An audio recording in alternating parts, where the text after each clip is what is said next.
Good morning বন্ধুরা, তোমরা কেমন আছো? টুমকি চ্যানেলে দেখো, আজকে আমি পটলের তরকারি করব। এই গরমের দিনে পটলের তরকারি খুবই ভালো লাগে। তোমরা দেখতে থাকো আর টুমকির পাশে থাকো। দেখো, ভাত বসিয়ে দিয়েছি, তার মধ্যে উচ্ছে দিয়েছি। উচ্ছে ভাতে খুব ভালো লাগে খেতে। তোমরা কারা কারা খাও এরকম উচ্ছে ভাতে দিয়ে? খুবই ভালো লাগে গরম ভাতে উচ্ছে দিয়ে। তার সঙ্গে কাঁচা সর্ষের তেল, দারুণ দারুণ দারুণ লাগে খেতে। তেল গরম হতে দিলাম, এবারে জিরে দিয়ে ভাজবো পটলটাকে। ভালো করে আগে ধুয়ে নিই, তারপরে দেখো জিরে ফোড়ন দিয়েছি আর শুকনো লঙ্কা। পটলগুলো ছেড়ে দিই, ভাজবো, ভেজে তুলে রাখবো।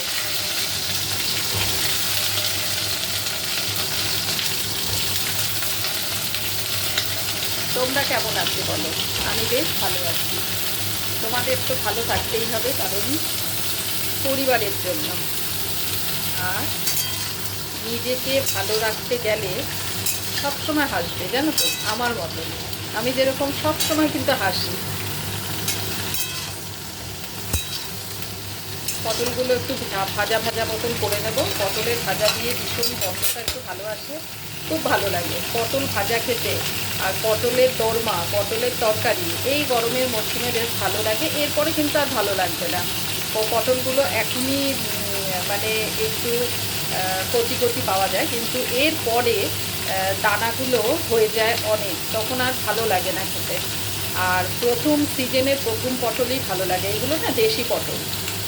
দেখো, জ্যান্ত শিং মাছ করব, আর ঝিঙে আর বরবটি দিয়ে পাতলা করে ঝোল করব আমার শাশুড়ি মার জন্য। আরেকটা কড়াই বসিয়ে দিয়েছি, এবারে শিং মাছের ঝোলটা এই কড়াইতে বসাবো। আর এটা তো দেখতেই পাচ্ছ, পটল ভাজা বসিয়ে দিয়েছি। পটলের তরকারি করব আলু দিয়ে। আমি যা রোজ রান্না করি তাই তোমাদেরকে শেয়ার করি। শিং মাছটা এবারে বসাবো, তেল দিয়ে দিলাম, কালো জিরে দিয়ে দিয়েছি, কাঁচা লঙ্কা। দেখো, এখানে জিরে বাটা, আদা বাটা আর লঙ্কা বাটা, মাছের মশলা।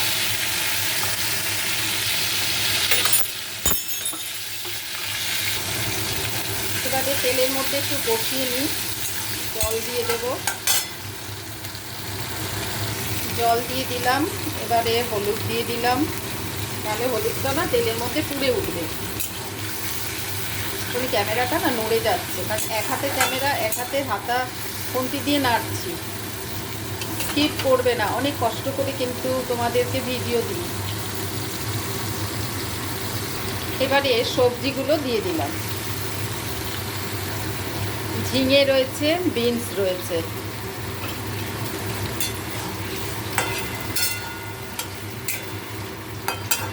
এবারে মাছগুলো দিয়ে দেব, একবারে কষে যাবে। দেখো, মাছগুলো দিয়ে দিলাম, ভালো করে ধুয়ে পরিষ্কার করে নুন হলুদ মাখিয়ে রেখে দিয়েছিলাম। এইবারে মশলার সঙ্গে ভালো করে কষাবো।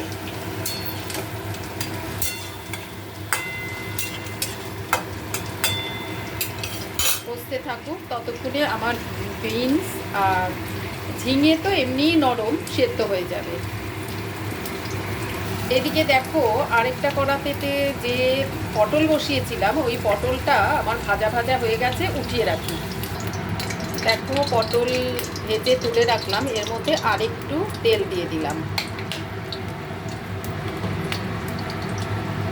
কাঁচা লঙ্কা দিয়ে দিলাম, গরম মশলাগুলো দিয়ে দিলাম, কাঁচা লঙ্কা দিয়ে দিলাম। এবারে আমি আলু দেবো। এবারে দেখো, আমার শিং মাছের ঝোলটা ফুটছে। দেখো, আলুগুলো দিয়ে দিলাম, আলুগুলো একটু ভাজা ভাজা মতন হয়ে যাক, তারপরে মশলা দেব। পটলগুলো তুলে রাখলাম ভেজে, একটু নাড়িয়ে চাড়িয়ে দিই। এই ঝোল ভীষণ উপকারী, বেশি মশলাপাতি না। এবার একটু মশলা দেব। মশলার মধ্যে দেখো জিরে বাটা, আদা বাটা আর লঙ্কা, আর নুন হলুদ তো আন্দাজ করেই সবাই সেটা দেয়, সেটা দেখানোর কিছু নেই। অল্প করে গুঁড়ো হলুদ দিলাম, নুন দিয়ে দেব আন্দাজ মতন।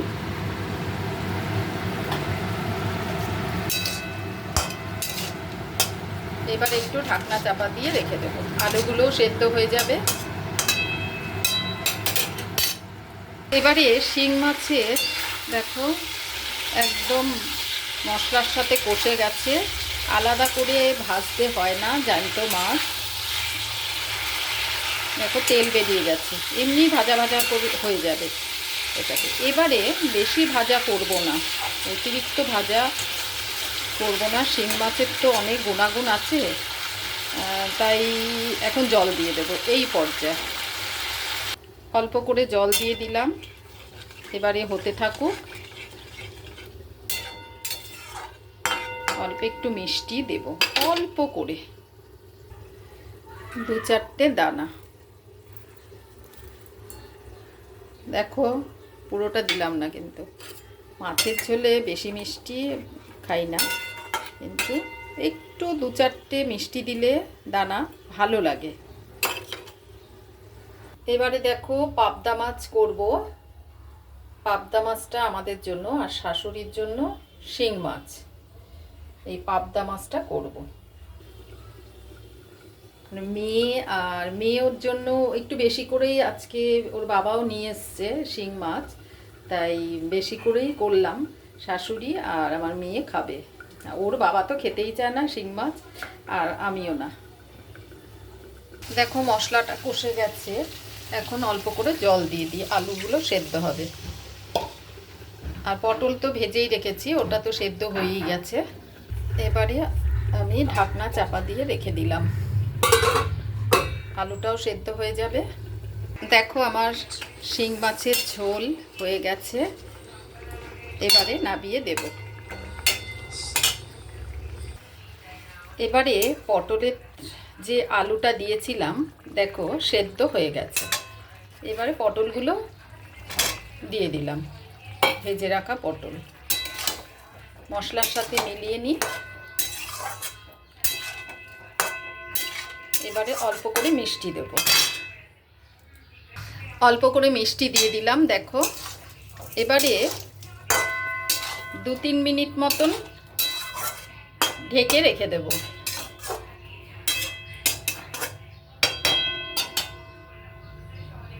দেখো পটলের তরকারিটা আমার হয়ে গেছে।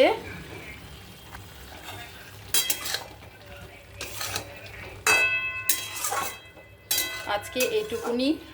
তোমাদের যদি ভালো লেগে থাকে প্লিজ লাইক, কমেন্ট, শেয়ার করতে ভুলো না, আর টুমকির পাশে থাকো। আজকে এইটুকুনি, অন্য একটা দিন নিয়ে অন্য একটা কিছু নিয়ে চলে আসবো। টাটা, ভালো থেকো, সুস্থ থেকো।